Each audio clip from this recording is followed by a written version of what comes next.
Hello, and welcome back to a subtracted edition of Coffee Wednesday, because right now it is like 2 a.m. in the morning and I have a 9 a.m. class, so I better finish this video recording as soon as possible if I don't want to end up a zombie tomorrow. Today we're going to briefly talk about the pleasures of reading, because for the past 2 weeks, or maybe a week or so, well, one of my favorite pastimes was simply reading on campus like a monk. Literally, reading the monk like a monk. This is a part of my Gothic literature unit, and I'm currently really enjoying this one. The main character, the monk, or this person who is a monk, is currently getting up to some frisky business with this girl who pretended to be a boy, who basically snuck her way into the monastery and basically seduced the monk. And there's some pretty interesting things in this one. And so speaking of smiling at a book and then really enjoying a book and really laughing at the plot of the book, the pleasures of reading is something that we no longer talk about nowadays, because right now culture has a way of antagonizing reading. Culture subconsciously framed reading as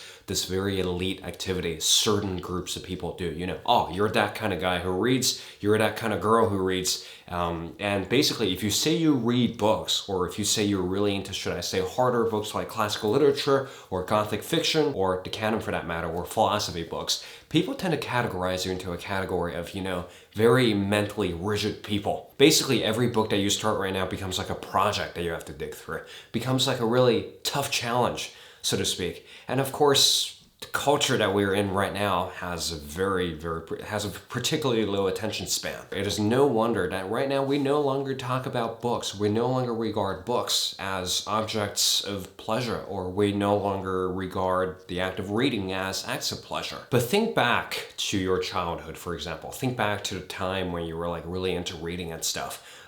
Think back to that time. I am pretty sure that you didn't get this book from a prescribed reading list, or school has a very specific way of draining that curiosity out of you, or draining your passion for reading out of you altogether. So through the social conditioning over years of schooling, we've learned to associate reading essentially with drudgery, with analysis, with all of these baggages that you're applying to reading, whilst forgetting that probably the first book that you've ever enjoyed, that you've really enjoyed in middle school, was probably something like Goosebumps, was probably a scary story that your dad probably read you before you went to bed, was probably, should I say, something that came on the radio, a really good story that came on the radio. You were drawn to the words and you were drawn to a story.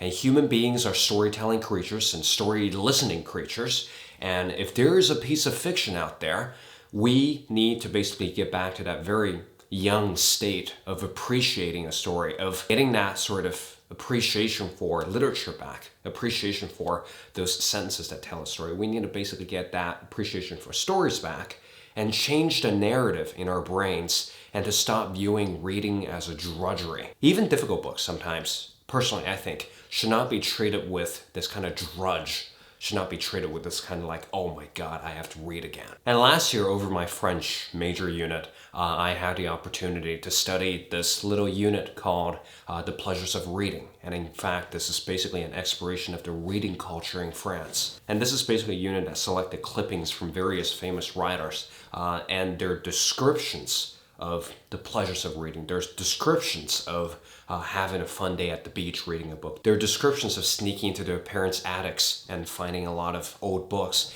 and the pleasure of cracking open those books, and the pleasures of soaking the words in. Whereas in Anglophone cultures, for example in Australia or in the States, this is actually not something that's explicitly mentioned. So I'm still trying to find out the correlations between two cultures, and trying to find out, why is it the case that French people are so much more well-read? Why is it the case that there's such a culture around cultivating the pleasures of reading in France, but it's simply not available in the schooling systems here in Australia and, for example, in the States? And I hope that this video will serve as a primer for you to discover your own pleasures of reading, to reconnect with that sort of desire to read again, to step away from that social conditioning that you've received from school, and to actually, learn to appreciate a good story again.